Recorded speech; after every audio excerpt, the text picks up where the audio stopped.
Estamos aqui para homenagear os 120 anos festivos do longevo, respeitado, conhecido e importante jornal brasileiro, o Correio do Povo de Porto Alegre. Fundado em 1º de outubro de 1985, poucos anos depois da proclamação da República e poucos anos depois da abolição da escravatura. À época, Porto Alegre contava apenas 63 mil habitantes e o Rio Grande do Sul estava dividido, ainda cicatrizando as feridas da Revolução Federalista, uma guerra civil entre maragatos de lenço vermelho e pica-paus ou chimangos, os seguidores de Júlio de Castilhos de lenço branco. Era um período em que os jornais também duelavam. A imprensa, sobretudo a gaúcha, se caracterizava pelas fortes tendências políticas, influindo diretamente na opinião pública local, de acordo com os interesses partidários. Havia, naquela época, uma fartura de jornais no Rio Grande do Sul. Entre eles, a Federação, que difundia os ideais positivistas de Castilhos, a Reforma, porta-voz dos maragatos, fundado justamente pelo líder do Partido Federalista, Gaspar Silveira Martins, que também se opunha ao governador Júlio de Castilhos. A República, que defendia o ideal conquistado em 15 de novembro de 1889. O Mercantil, que se caracterizava como jornal abolicionista. O Jornal do Comércio, em favor do liberalismo. O Deutsches Volksblatt, escrito em alemão, que pregava o catolicismo dos jesuítas. Então, senhores e senhoras, naquela diversidade de jornais, surgia o Correio do Povo. Fundado por Francisco Antônio Caldas Júnior, sergipano que poucos antes viera para o Rio Grande do Sul por transferência do seu pai, juiz de órfãos, como chamado à época. Caldas Júnior, com 27 anos de idade, tendo ao lado como companheiro um dos primeiros jornalistas negros do Estado, o experiente gráfico, hoje nome de rua e de bairro em Porto Alegre, Paulino de Azurenha, e Mário Tota, jovem poeta com vocação e aspirações de repórter. Caldas Júnior, para fundar o jornal, levantara 20 contos de réis, com economias próprias e ajuda de investidores amigos. Utilizando o papel importante da Europa e importado e impresso numa então moderna máquina Allenzecht, mandava às ruas numa terça-feira, 1º de outubro de 1895, com uma tiragem de 2.000 exemplares. Edição do jornal de 4 páginas, como era comum na época. E o editorial de seu dono, assinalando que seria um jornal noticioso, literário e comercial, e para ocupar-se de todos os assuntos de interesse geral, obedecendo à feição característica dos jornais modernos e só subordinado aos seus intuitos, às aspirações do bem público e do dever inerente às funções da imprensa livre e independente.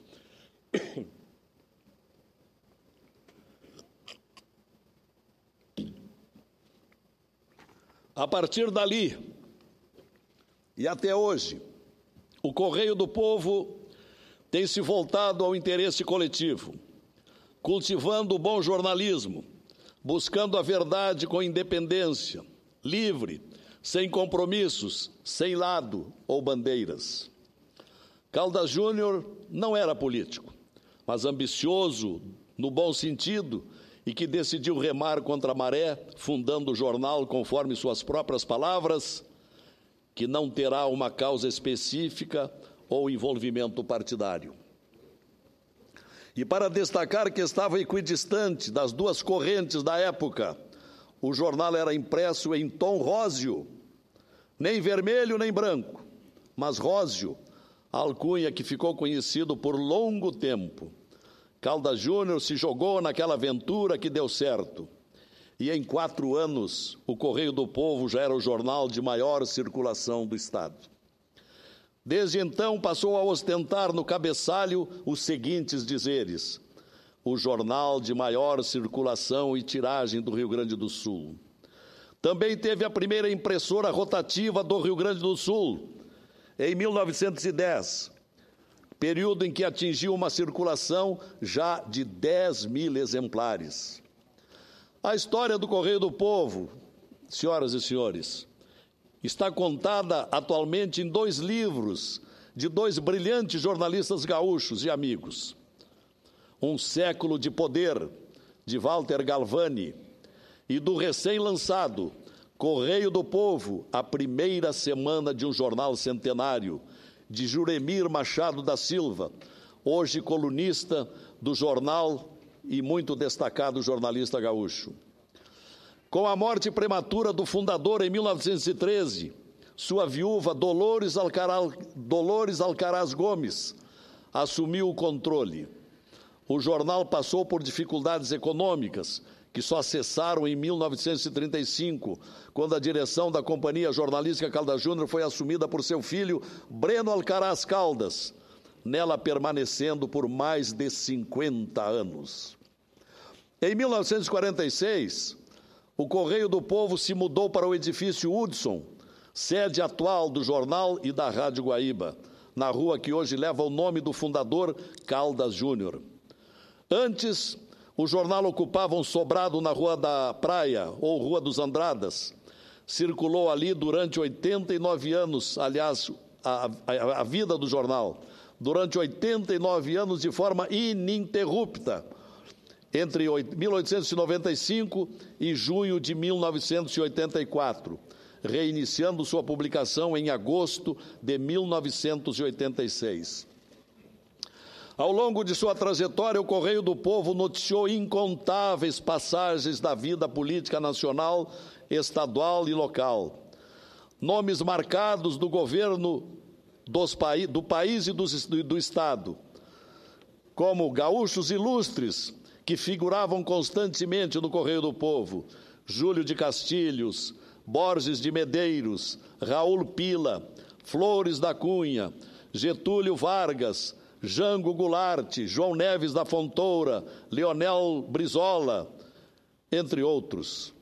Figuraram constantemente, repito, nas páginas do Correio, assim como a permanente atualização dos grandes avanços sociais e científicos, as descobertas da medicina, as conquistas do espaço sideral, a chegada das revolucionárias tecnologias, grandes eventos esportivos, acontecimentos históricos, heróicos ou trágicos, do passado, além da revolta da Chibata, a Primeira e Segunda Guerras Mundiais, a Guerra das Malvinas, entre outros conflitos e eventos de toda a natureza. Em suma, senhoras e senhores, as histórias locais, regionais, nacionais e mundiais vêm passando pelas páginas do Correio do Povo há 120 anos. Entre outros, também um grande marco tem a ver com esta cidade local onde estamos celebrando o jornal nesse momento. Foi justamente a inauguração de Brasília, que mereceu um caderno especial de 10 páginas na edição do dia 21 de abril de 1960. Em síntese, diga-se também que o Correio sempre se destacou como um jornal de vocação cultural, assim como ligado ao campo, ao homem rural, setor que tem recebido periodicamente páginas especiais. Em 1987, o Correio do Povo mudou o formato estándar e passou a ser tabloide. 20 anos depois, em 2007, o Correio do Povo foi adquirido pela Central Record de Comunicação, revigorando-se e iniciando uma nova fase, conquistando mais e mais leitores e qualificando seus quadros, entre eles respeitados colunistas e repórteres. Em 1º de outubro de 2010, já sob a atual e abnegada direção, o Correio do Povo passou por uma nova reforma gráfica, totalmente impresso no processo full color, com todas as 64 páginas e uma tiragem especial de 200.000 exemplares a cores. Ao lado de tantas transformações, ao longo de 120 anos, até hoje, o Correio do Povo segue informando seu público leitor, propiciando a formação de opiniões, cultuando os mesmos valores de sua fundação, mantendo altivez e independência nos momentos mais conturbados da vida política, como disse recentemente o presidente do Grupo Record no Estado, Reinaldo Dili. Particularmente também, senhor Kleber, eu quero dizer que tive também, convidados dessa cerimônia, tive a honra de haver trabalhado no Correio do Povo, onde o dignificaram personagens como Machado de Assis, Érico Veríssimo, Paulo Brossard e tantos outros, intelectuais brilhantes. Trabalhei no Correio do Povo de 1976 a 1984 como colunista esportivo diário, assim como meu falecido irmão Lupe, lá trabalhou como repórter por mais de 10 anos. Foi um prazer enorme e uma responsabilidade escrever no Correio do Povo, tão tradicional e histórico, período em que fiz, inclusive, a cobertura de 2 Copas do Mundo de Futebol, em 1978 na Argentina e em 1982 na Espanha. Tenho ainda a vaidade de dizer, senhor diretor Kleber, que ao final do dia escrevi a minha coluna numa máquina Remington, usada durante a tarde por Mário Quintana, o nosso poeta maior, que desde 1953 publicava sua coluna diária, máquina que hoje se encontra no memorial em homenagem a ele na Casa de Cultura Mário Quintana, em Porto Alegre. Enfim, senhores homenageados, com suas honrosas presenças, e os diretores, o senhor Kleber Nascimento, diretor executivo do Correio do Povo e vice-presidente da Rede Record, Carlos Alves, diretor-geral da Record Brasília, Everton Machado, superintendente da Record, aqui em Brasília. Presentes nesta sessão.